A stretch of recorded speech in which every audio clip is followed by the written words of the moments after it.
This interview was a part of the Oklahoma Historical Society's Oral History Program Living Legends collection. There is no original date given for this interview. The interview was conducted by Mrs. Mary B. Roberts. The interviewee is Mrs. Paula McSpadden Love, and that's capital MC, capital SPADDEN, capital LOVE, of Claremore, Oklahoma. This material is being re-recorded on November the 3rd, 1986 for inclusion in the permanent collections of the Oral History Program by Judith Michener. Mrs. Love for many years was the director of the Will Rogers Memorial in Claremore, Oklahoma.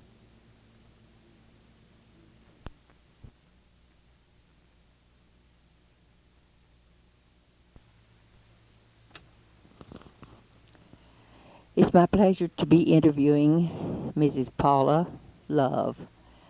I suppose in this community and in this area, uh, she has exerted as much influence in community development, in the memorial of our greatest citizen, Will Rogers, and in music circles, in cultural circles of all kinds.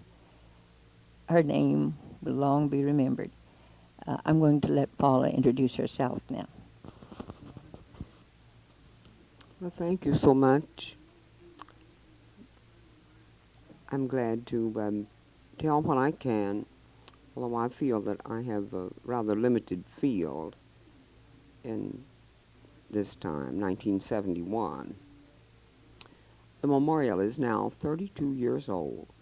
It's dedicated November the 4th, 1938. And in that time, we have had,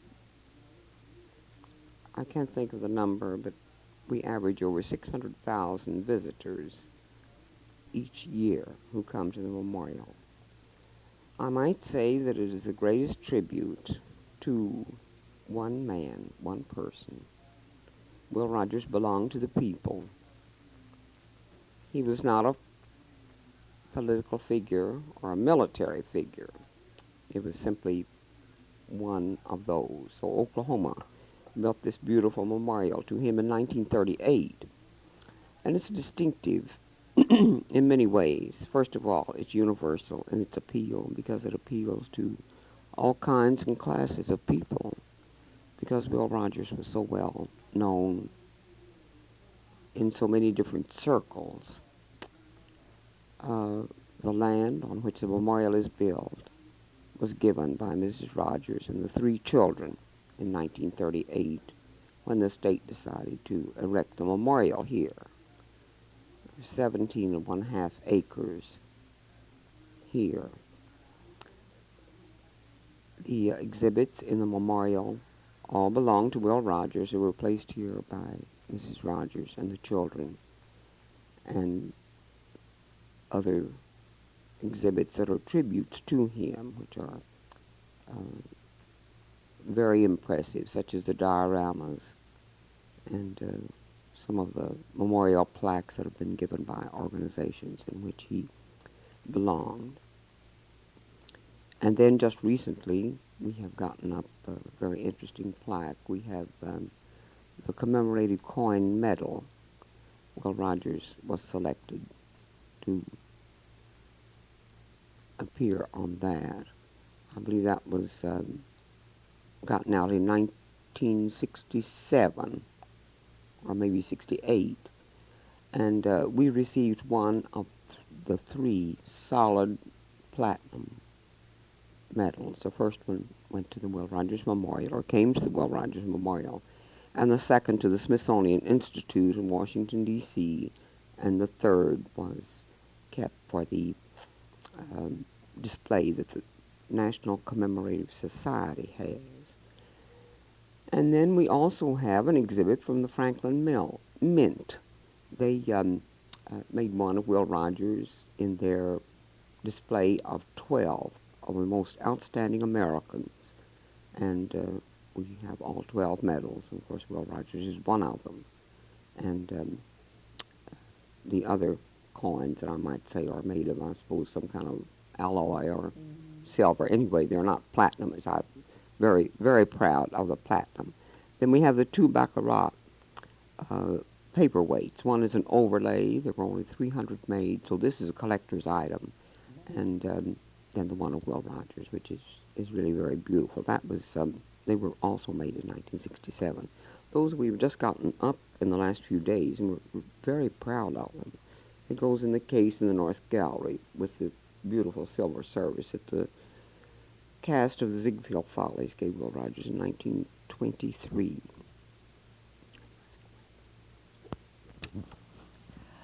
Paula, as you know, comes from a background of a wonderful heritage. I knew Mrs. McSpadden just briefly in my years of teaching here in Claremore. I respected her more than any person, I suppose, that I had met. She was a tremendous character. I'm going to ask Paula, Will Rogers' niece, to tell us something of the family and any personal incidents that she would like to tell us about. Well, it's always a pleasure to speak of my mother because she was really a very dynamic woman. She was a typical matriarch, and in this day of persuasiveness, it's sort of nice to think back. Mother would issue an order, and it was obeyed instantly, I assure you. We thought nothing of it because her way was always the best way. Mother enjoyed life a great deal, and it was so wonderful that she lived to see the memorial dedicated. She unveiled a statue in Washington, D.C. in 1939, which is a replica of the one here in the foyer. She enjoyed giving book reviews in this area and also went as far as Louisiana to give one or two. She was a great reader, an inveterate reader. And of course Uncle Will was very proud of her. And he too was very, very proud of the fact that she was very, very religious and identified herself with the Methodist Church and the woman's work there. And it was also Mother that formed the Sunday school class that was called a Madonna class, where the mothers could come with their babies and have the lesson during the Sunday school hour. I think now they have nurseries for them, and the mothers do not have to be bothered with the children. But in those early days, why, that was considered quite a thing. And then when when Roberta Campbell Lawson was the general president of the Federated Women's Clubs, Mother was the chairman of Bible literature, and she wrote a pageant of Women of the Bible. And I remember we went all over this part of Oklahoma and gave that pageant. Our home in Chelsea has always been rather distinctive. As I said, I think, rank first in outlaws, maybe, but then there are some of the most wonderful people in the world, and some very beautiful. We have always had some very beautiful girls there. So Mother took these girls, and they took the different women parts in the Bible, and I remember I directed it. My sister Helen played the music, and then each one represented the women. And so, of course, we brought it all around, and it was quite popular, and Mother enjoyed doing it. Of course, she selected the music that accompanied each individual. Is there a copy of that anywhere now? I don't know. I think I have a copy in Mother's folder. I know my sister Helen has, because she's kept those things, and I must pass them on. Or anyway, I'm always trying to do something to build up, but I have so many projects that And seem your sister's married name is? Helen McSpadden Eaton, who lives in the old home in Chelsea, and has really, as I say, maintained the home for the rest of us. There were 7 of us children, but 2 have gone on. Our younger brother died 3 years ago, and there are 5 of us left of Mother and Dad's children. So, Paula, we would like to know some of your very early recollections of your uncle. Um, in reading, I have read where he had such tenderness and kindness in his nature, and I'm sure that you, being one of his favorites, I'm sure that you could tell us something of that and of him. Well, yes, there was such great love, such beautiful love that existed in our family, not just our immediate family, but my Aunt Maud Lane, who was Mother's sister, and the Rogers family. And to me, that is one of the most remarkable things about Will Rogers is that he did not change with the tremendous success that he achieved and the great amount of money that he made. He was always Brother Will. And in those early days, we, of course, I guess, were just really too stupid to realize that he was or going to be a great person. To us, it was wonderful that he would come home and bring us the information, you might say, and also the music of Broadway, dance and sing.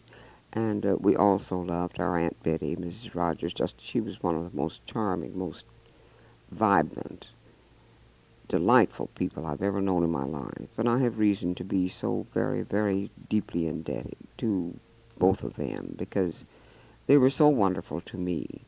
I had finished college. I graduated from a women's college, the Oklahoma College for Women, in 1926, and Mrs. Rogers came by and asked me to go to California and be with them. And I hesitated because I had enough sense to know that I really didn't have much to give the Rogers children because they were able to give them a great deal, but I felt in my own heart that they were trying to do something for me, which they did. Anyway, my official capacity was to be a chaperone to Mary Rogers and to assist Jimmy with his homework, which I did. While I was there, Mrs. Rogers, or Aunt Betty, took me to one of the finest diagnosticians on the coast, Dr. White. And as I had had what we called infantile paralysis when I was very young, and although I'd gotten along all right and thought nothing about it, I had been reared to think that I could do anything that I wanted to do within reason. My family gave me that confidence. So when we made the rounds of these doctors, my Aunt Betty and I, they told Uncle Will, and they said, and he was so cute. I remember we were at the dinner table. He said, now, Paul, you better leave that alone. He says, Paul can do anything anybody else can. You get to fooling around these doctors, maybe they'll get her fixed up so that she can't do anything. But the morning of the operation, I was in the Lutheran hospital, the same hospital that he had had his operation in the year before. And they were getting me ready to go up to the operating room. And I looked up and I saw that sweet old face, and there he had come down with Aunt Betty to be there during the operation, which was a wonderful thing because he was very, very busy. And then the minute he stepped out, he was absolutely besieged with people. And when the staff in this hospital, it was very large, but knew he was there, they could hardly go about their business, you know. But, oh, they were so good to me in so many, many different ways. And then when I wanted to come on back home, he says, well, when you go to school, he says, when you get one degree, isn't that the way you do? Go on and get another one? Isn't that the way they do now, honey? He says, you go as long as you want to. You and your brother, Bud, and I'll send you. So I always say that he gave me my master's degree because he certainly came in on the financial end of it. And there are so many other things that I could tell about him, about his tenderness, you know. When Mother was ill, my sister would wire him, he'd call up. I remember one time she had pneumonia, and he said, now, Helen, get Jess. That was Dr. Jess Bushyhead. And everybody in the family thought that no matter what happened to you, if Dr. Jess came, he could make you well. And, of course, he gave his unlimited attention to Mother, and she survived that. Mother lived until 1943. And as I say, she used to enjoy coming down to Memorial. Mother was a wonderful person, but she was so impatient with people who she felt that should know things, and sometimes she would be down here visiting, and she'd visit with people in the galleries, and if they didn't know just exactly the things that she thought they should about Will Rogers, then she would start right in to tell them, you see, and made it very, very clear. But she had so many wonderful tributes herself, and so many things came to her because she outlived him, and naturally people turned to her for information and love. And the children, I might say, are very, very dear to us, especially Will Jr. I don't know, I have a very, very special love for him. I say that he embodies the best of his mother and father. I have asked for personal things from Paula because we do have quite a bit on Will Rogers, but I feel that the little stories that she has just related to us are things that show very vividly the tremendous love that existed in both those families. There was a very early club organized here called the Pocahontas Club, and I believe it's the oldest club in the state. If I'm not mistaken, about 1889. It came into being, and it represents the cultural women and the cultural life that came with the pioneers into this area. And Paula, as a member of that club, can tell us something about it.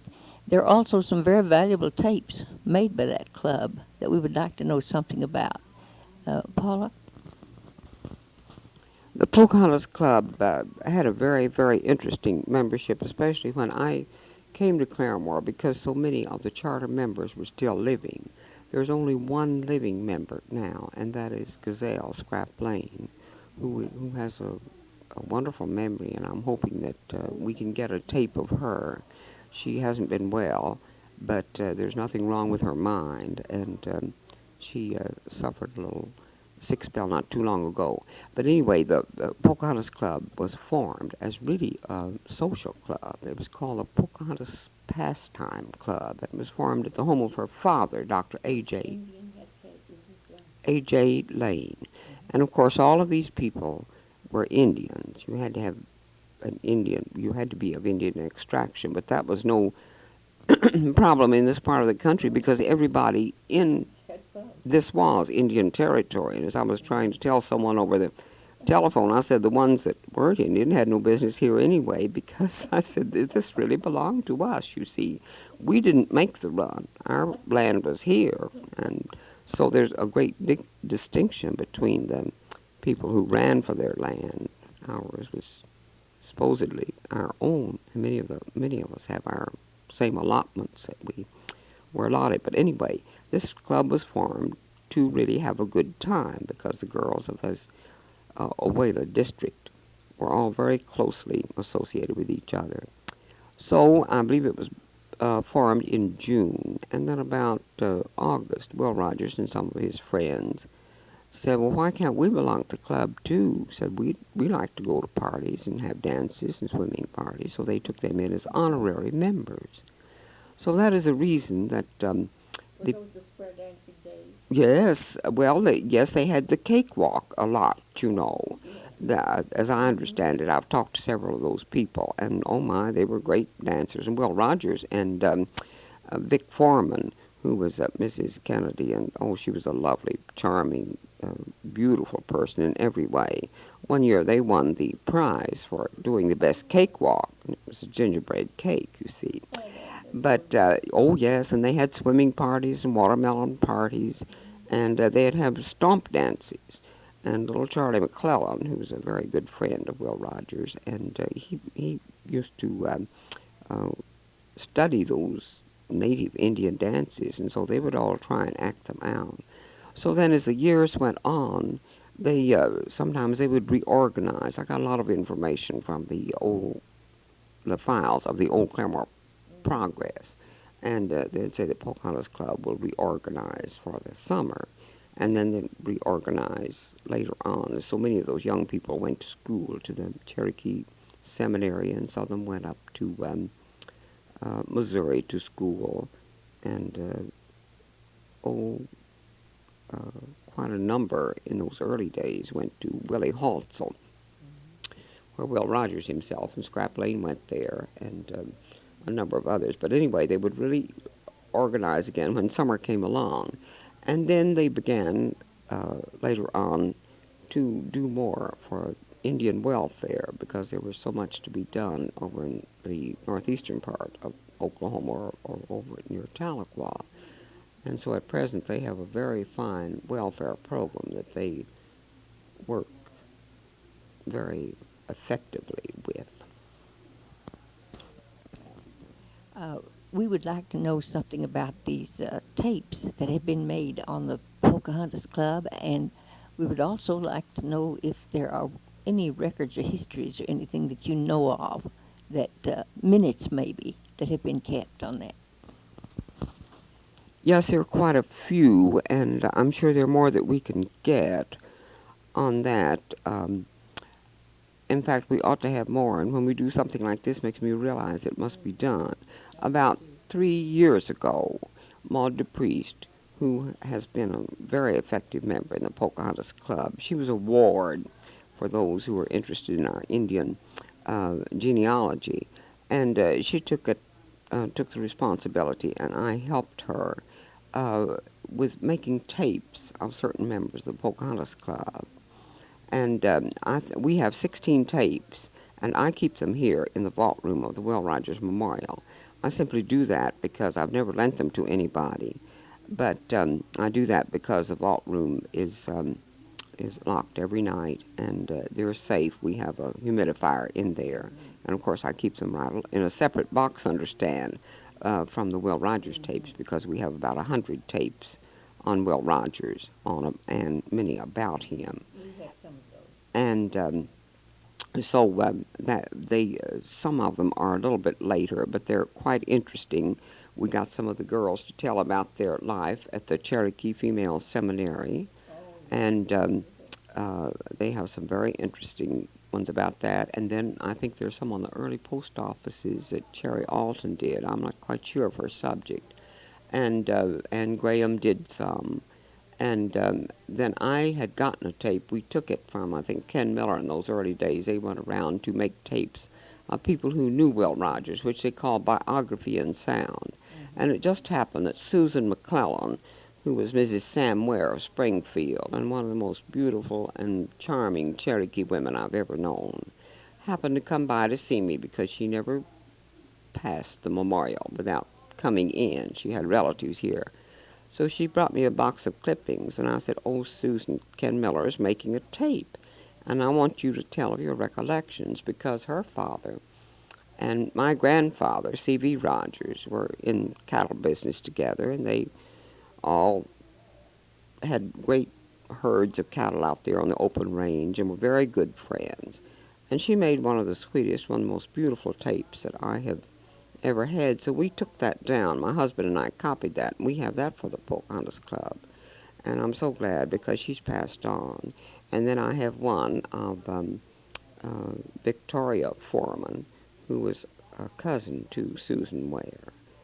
And it is very good, except I did that up at Maplewood, our home in Chelsea, where the Pocahontas Club met.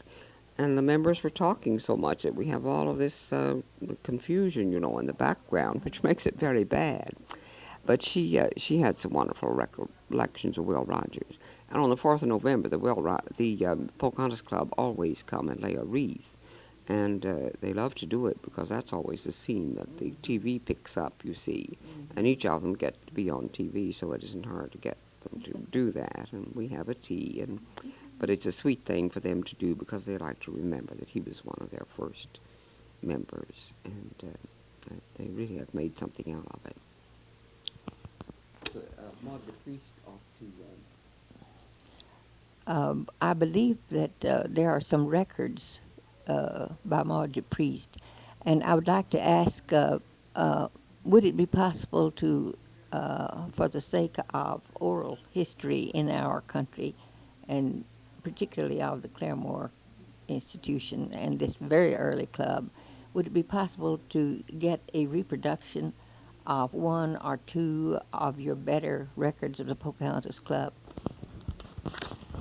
Yes, I see no reason why you couldn't do that. I really do not have the full say-so, and they're sort of funny. They came out here to see if I had the proper place to store them before they were willing to let me keep them. And I'm sure the club would be very glad to do that. And then I also wanted to recommend that they wrote a book several years ago, and Maud Priest edited that. It's called As I Recollect, and there are some wonderful references in there. In fact, I've used it repeatedly when I've been trying to find old families.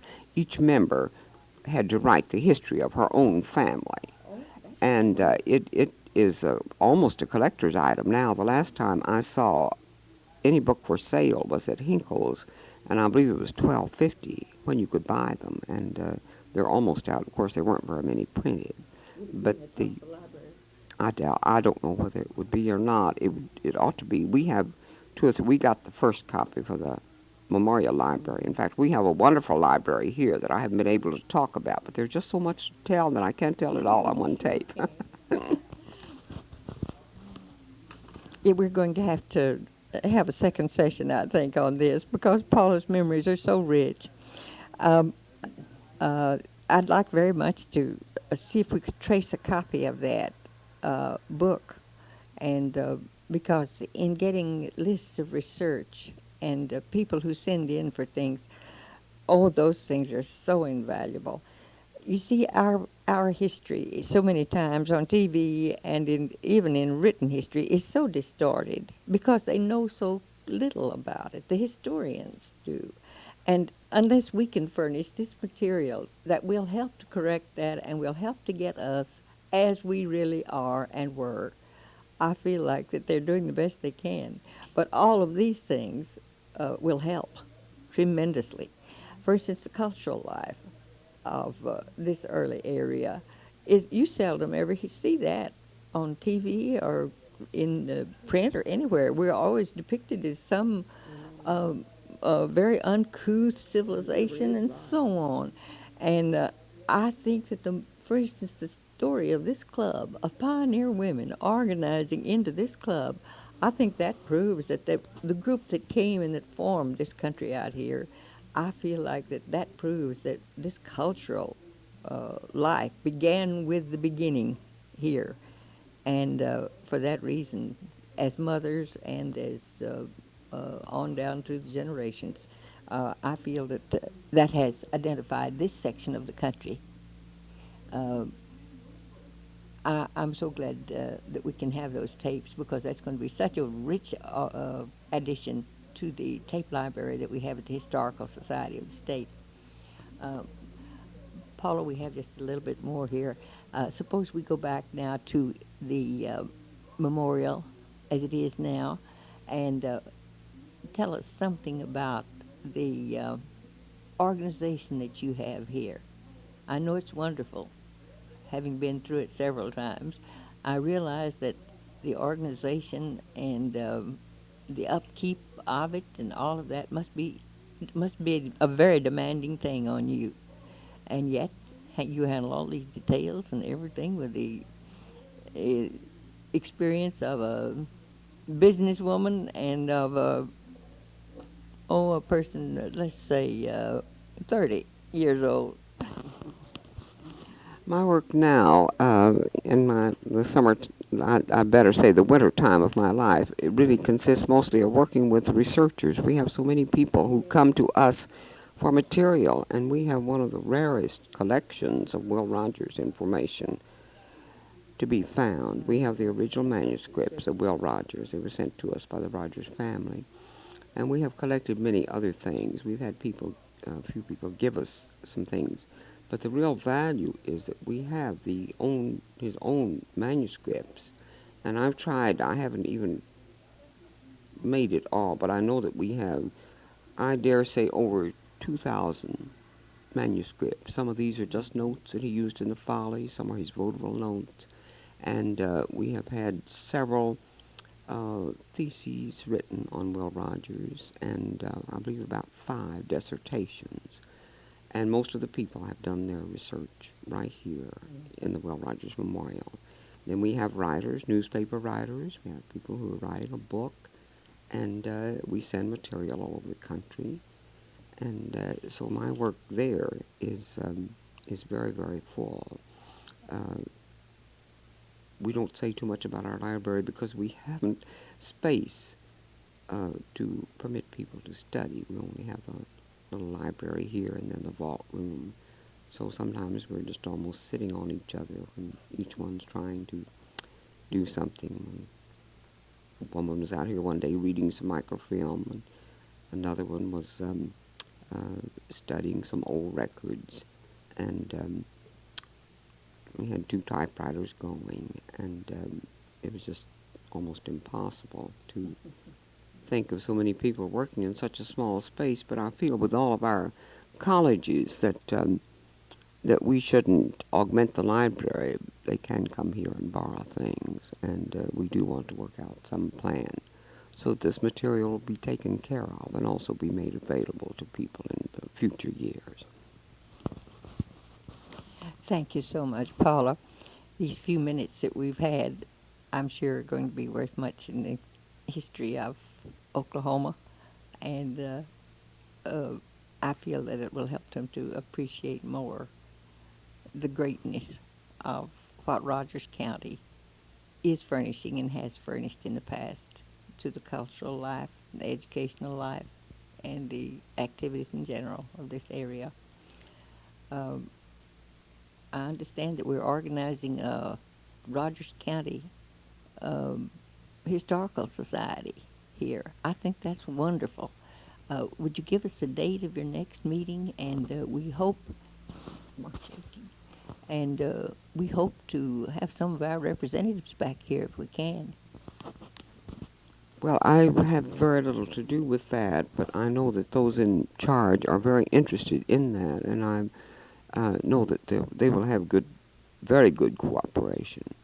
And I'll certainly keep it in mind and see that the people in Oklahoma City know about it, because I feel that this is one of the richest fields for the culture, the beginning culture, you might say, of Oklahoma. As I say, we were here, and the other people encroached, and I want to make that very plain because we still should have been Indian territory. I do want to say one thing about the memorial, and that is that we have an investment here of over 580.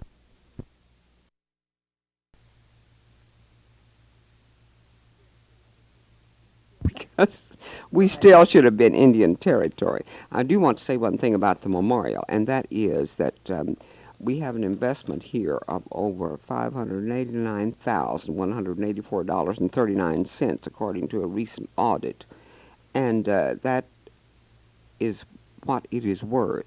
I'd also like to point out that we have had more things given to the memorial than the state has put in dollars and cents. That includes exhibits and the land and everything. So my husband figured out that it is a mile out of the way, and the gasoline tax more than pays for it. So I don't think Oklahomans, they have never indicated to me that they objected. There is no sign-off for this interview with Mrs. Paula Love, and there is no indication that this interview is continued anywhere else on this particular master tape or on any of the other Living Legends reel-to-reel master tapes.